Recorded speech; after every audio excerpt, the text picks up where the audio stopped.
Welcome to Leaders and Learners. My name is Tanya McKenzie, and you can find me at the intersection of public relations and leadership. Join us as we talk to organizational leaders, elected officials, experts, authors, artists, and personalities, sharing their stories, talking about how they got to where they are and how they continue to learn and lead the way. So without further ado, let's get into it.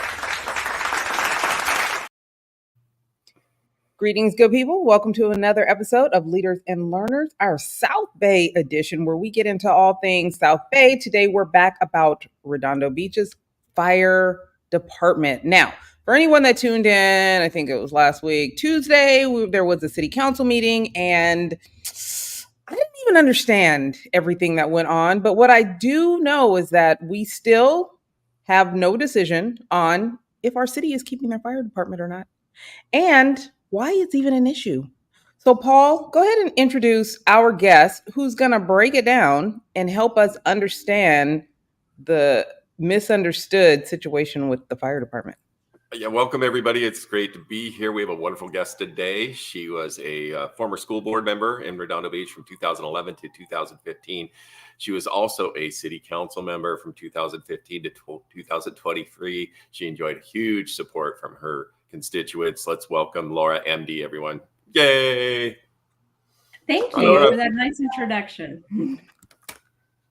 A nice introduction for a nice lady. Yeah. Oh, you're so sweet. So let's get into, I'm so happy to have you. I love spending time with all of you. We don't do it enough. And I'm excited to talk about what's going on with the fire. I've been gone for a year out of this, and I am made a concerted effort to not pay attention. And there's two issues that would make me pay attention, and that's Redondo Beach Fire going and North Redondo Beach housing. So that's where we are right now.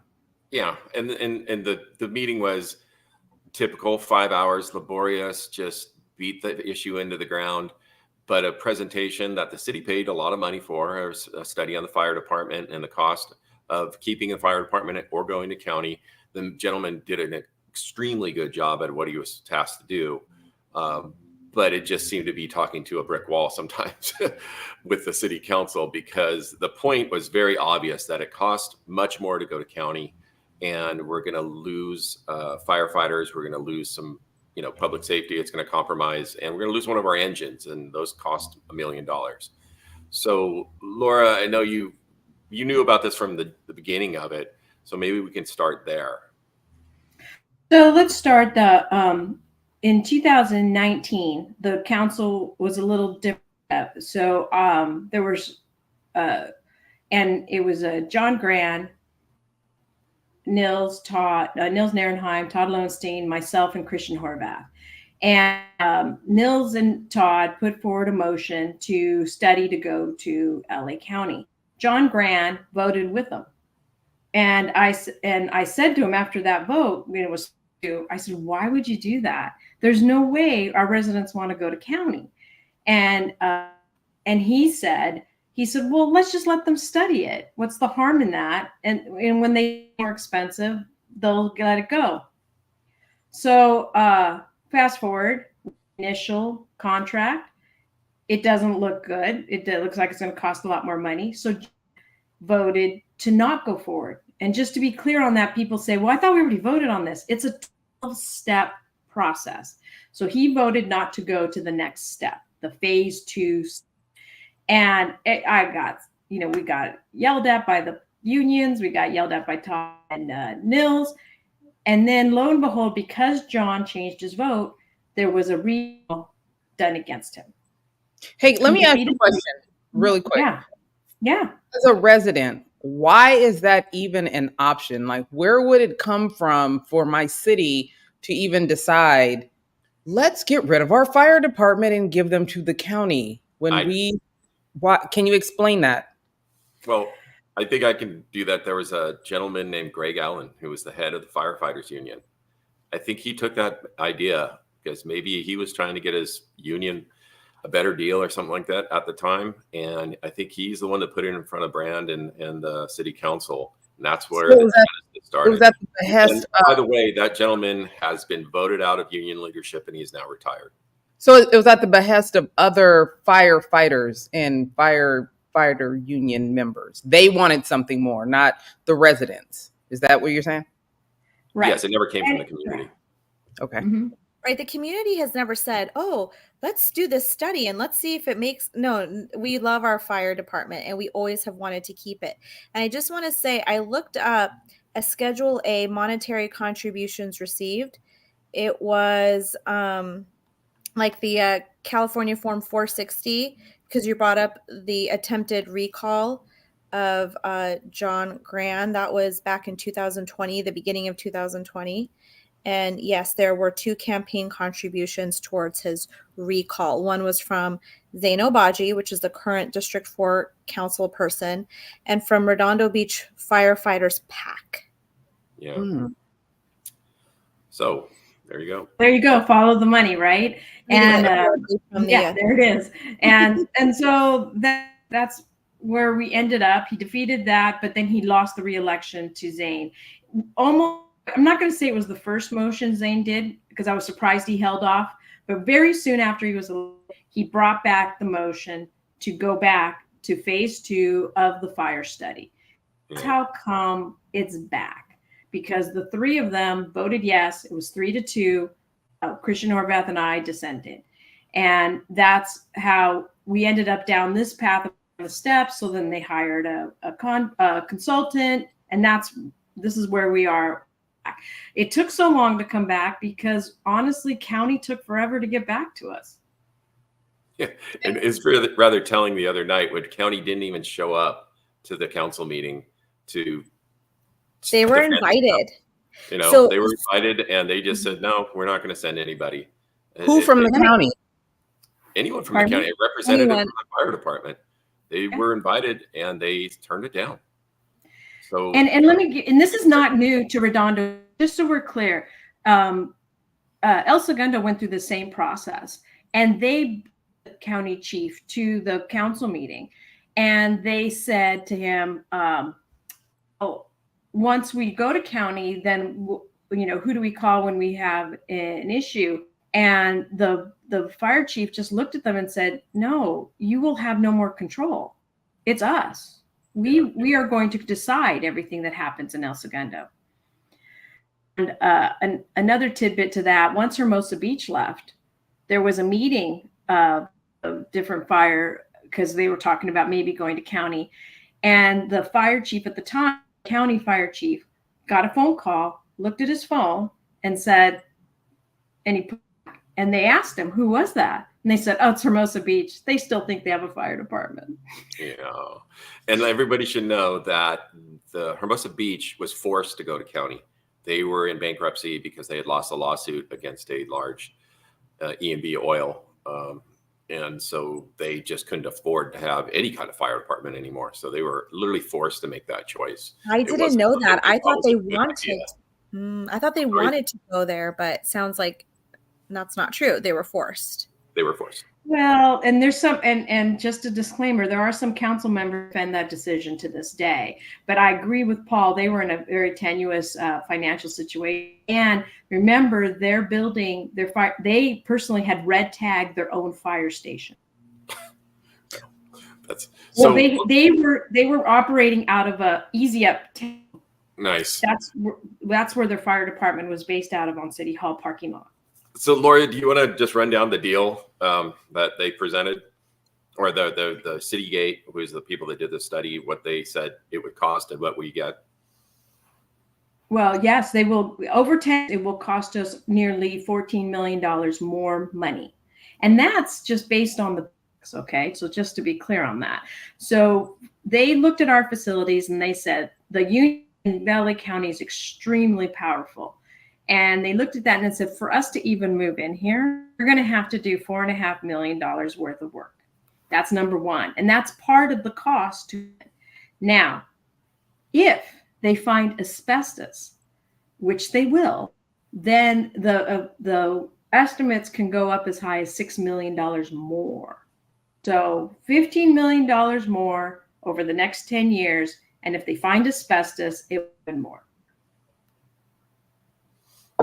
Wow. Yeah, that's just the introductory part. Again, they said they're going to reduce our fire protection force by 3 positions. They're going to take one of our fire engines away, which even back when you're a kid in the sandbox is no fun. So it's a horrible deal for Redondo to go to county. We have a class 1 fire I'm not department. going to go there as far as what they're going to take away.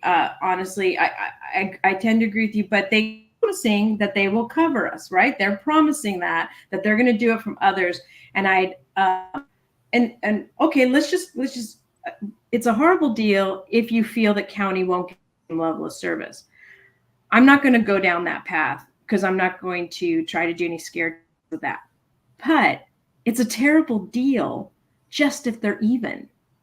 It's the same service. Why should we pay $15 million more, $14 million more, and have no control? Not have a fire chief to call if we don't find it's good. Why would we do that to ourselves? So that's the question. Why? What? Why? That's the question. Why are we still in a situation where our residents are like, we might lose our fire department if it's going to cost us more, and we're not going to have a chief? Why are we still here? Why are we still in a wait and see? Paul, what happened at the city council meeting? Let's start there. Well, the short story is that 100% of the community is strongly opposed to losing control to the county. They want to keep our fire department. Everyone that spoke was in support of it. There was an amazing 87 number of people wrote in, all unanimously opposed moving to county. So right there, if the councilman can't read the room, that I don't know what they're doing. They have ulterior motives because the community is so strongly against this, and they keep saying it. So that was that. It just had to be complete. They had to go all the way through the study, and then the council members had to speak to it. And Councilwoman Kalutovich, she was right off the bat just said, no, this is a bad idea. We're wasting our time. Let's take a vote and be done with this tonight. That didn't happen. I think the other council members wanted the firefighters union some time to digest the report. That's fine. I don't think it's going to change anything. Honestly, I can't see how anyone can support a move to county because the data and they can't do it with reason or data or facts because it's just not there. It's honestly not there. Well, and also, so Paige, I was there, right? And I listened in for like the last few minutes when I had to leave because it was a 5-hour long meeting, and but council member Kaluderovich did make a motion to let's put this to bed, right? Let's vote now because it's not going to make any difference for the fire union because they still have to go through their negotiations, through the negotiations process. It's not going to come here. It's not going to be done in public. It will not change. Now they have the data that will actually help their negotiations, which is great. Now we all have the same data. They can take it and they can proceed with their negotiations. What I didn't understand was when she made that motion to let's put this to bed, they have everything they need. We don't need to keep talking about this because we have other issues to discuss in the city, believe it or not. She didn't get a second, and that was really disappointing. Yeah, and let's commend Miriam. She was the second person to speak, and she just knocked it out of the park. It was crazy, and I couldn't. I don't have to speak anymore. I'm sitting down. I'm watching the rest of it. She just killed it, nailed every single point. And actually, everybody else after her just basically reiterated what she had said. So that was awesome. Thanks, Good job, girl. Good job. Look. Okay, so I guess I'm still trying to make it make sense. So she wanted to put it to bed. They said let them sit on the information and process it. For why? Exactly. Why? Because it was answered. The union said he got up there and he said, we want this information in our negotiations. But Councilman Obagi really did do a smart bifurcated. He smartly bifurcated the motion. And he said, because it's really two different issues. let's whether or not we go to county. And if we county, there's no reason to do the second part. There's no reason for us to study what the report said that we need to fix in our fire department. Or we don't go to county, and then we show the report and say, okay, what are the things we need to fix in our department? And so the first part could have been done, and they could have done the second part anyway. And there's no reason to do the second part unless you're, if you're going to go to county.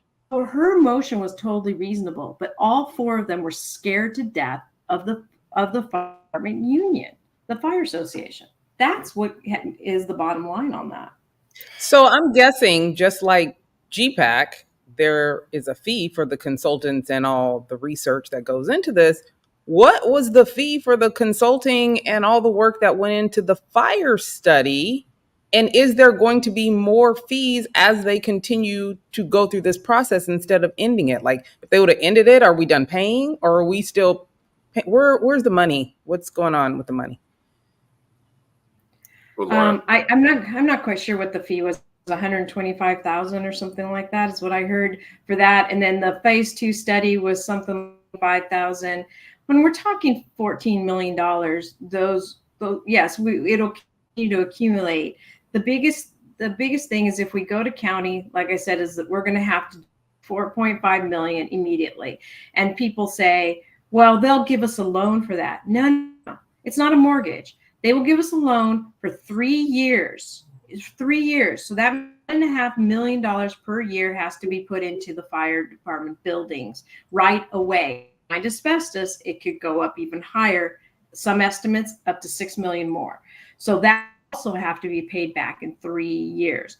And so the fire department union looking at that going, well, you're going to have to pay this kind of money if you keep us. So you're going to have to then pay us, is what they're thinking is, or they're going to insist on some improvements on things. I don't know I'm not privy to their negotiations, but that's the bottom line. This is all the union wanting more.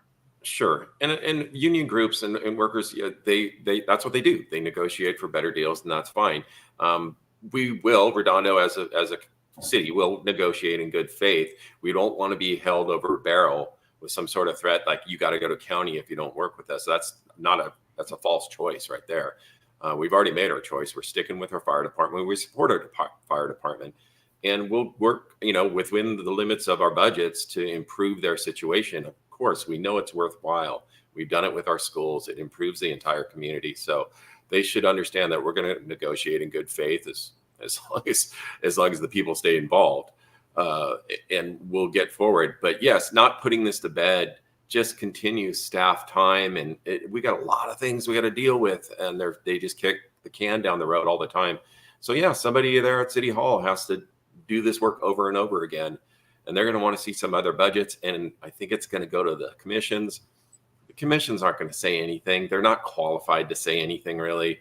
So it's just a big delay tactic till May 21st. May 21st. So yeah, we did pull the fire alarm and try to call everyone out to the meeting and get everyone to contribute. We're gonna have to do that again. We need everybody to come down to the council meeting on May 21st. Tell them no. Bring the pitchforks and also load up that comment section on the agenda, because when that just turns into 100 people, they really have no recourse. They just have to do what the people say. And I do want to, if you recall, when this first came up, Mayor Brand said that this decision of going to county or not with our fire department is such a huge change. Our 100-year-old fire department, we're going to chuck. He said it was too big for the council and it should be of something that the people decide. Well, the people decided. We've decided we're going to keep it. We'll deal with the repercussions of that, but we want to keep our fire department. We do. And I want to say one more thing. We don't have money for 3 years.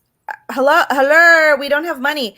We didn't have money for the firing range. Didn't we need $5 million to upgrade the firing range? And maybe it's not the right number. There's a number 5 and there's some million. So I'm going to say approximately $5 million is what council person Paige Kaloderovich was saying was needed to upgrade the firing range, and we don't have that money. So how if we don't have $5 million to do that, how do we have money to go to county? Yeah. We don't. Let's hold on. That firing range actually started with me and the Air Force. The Air Force Base provides about $6 billion worth of economic development in this area. And things and we're always getting threatened to have it closed down because there's no real reason for it where it is, except that we have some fantastic schools that produce some amazing engineers. So we want to support them and try to give not reasons to leave LA. And one of the things they need is a firing range. Our firing range is an open range next to an elementary school. So wouldn't it be better to enclose the firing range and to upgrade our public works facility? Yes. And then the Air Force came and said, oh, we can help you apply for a $5 million grant. For the $5 million comes in. Navy heard that we're going to have this. They want to participate in it. County sheriffs heard that we would consider this. They want a part of this. So if everybody works together and pitches in money, that's how we're going to pay for that firing range. And it's going to be yet one facility that doesn't have to be on the list of things we have to improve. So just to be clear, the headline screamed, Redondo can't afford a firing range. But that was very misleading. It was clickbait. Okay. Well, I'm so glad you're here to clarify that, because when we do see that headline and we do read that article and we do hear it, that is, if that was my impression, I imagine that's many people's impression. But that's how the article was written. Yes. Yeah, yes, that's right. Exactly. So thank you for clarifying that. But it doesn't take away from the fact that we don't have any money. I'm just saying. So. Well, it would help. It would help if we, if you were to look at the sales tax, the fact sales tax is so pathetic compared to every single person around here. And Councilman Lowenstein's comment that it was because of Amazon. I'm pretty sure Amazon goes at Manhattan Beach and Hermosa. I don't think they only go to Redondo. And so we should be focusing on increasing our sales tax revenues.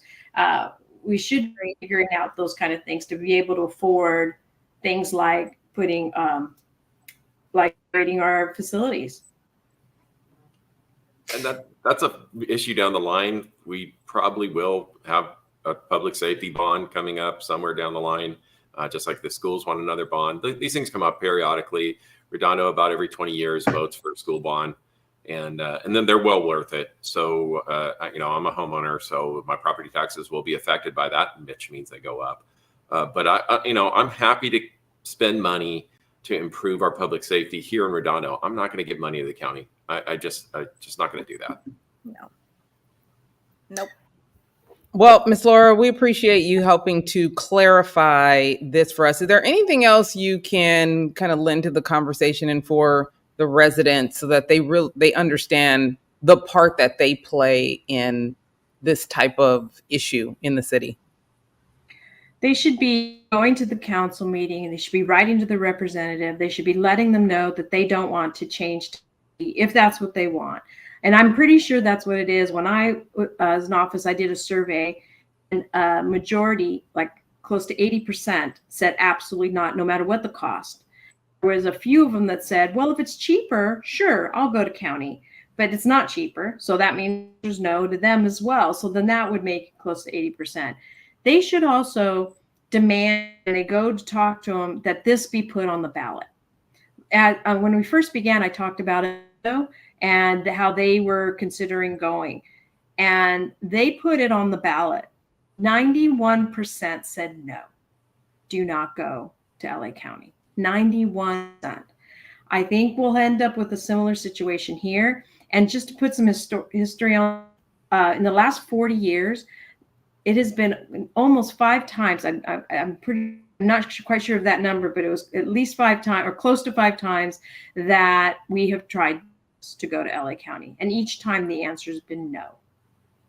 So it's so funny because sometimes they'll be like, oh, well, the people have spoken and we don't need to talk about this anymore. And then all of a sudden it's like the people have spoken, but we want them to speak again and again and again. Like, when do we stop going around on this The people have spoken, and I think the people actually, the residents want to see a unanimous city council on this. We want to see 5-0, against going to county.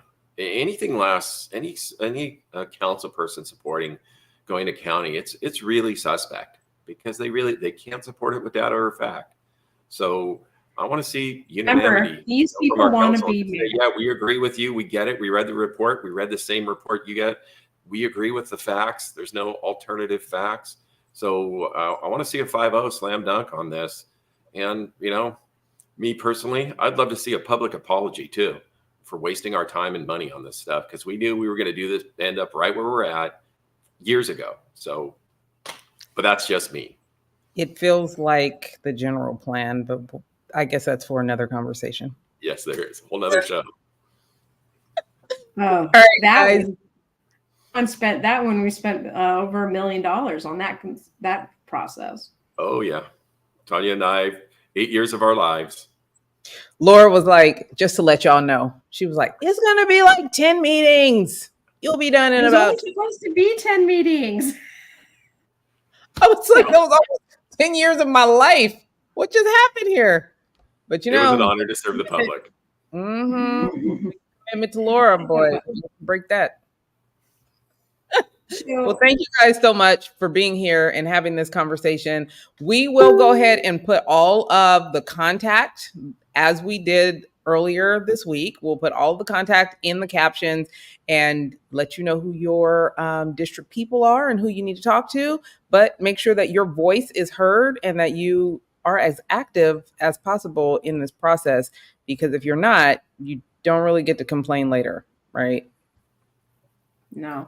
100. Keep involved. Stay involved. Yep. And we will see you guys back here real soon. All right. Bye, everyone. Hey, it was fun. Bye-bye. Hey, thanks for showing up to the podcast where we all know that the best leaders are lifetime learners. When you get a sec, take a moment, leave a comment. What you think about today's episode, and share it with someone that you know could use the gems that were dropped today. Follow and subscribe. You don't want to miss who's coming up next. You never know who could show up here and what they could say. For your professional needs, marketing, PR, communications, and leadership, make sure you follow us on all social media platforms at Sand and Shores, or hit us up at sandandshores.com. Again, thanks so much for showing up. We appreciate you, and we'll see you soon.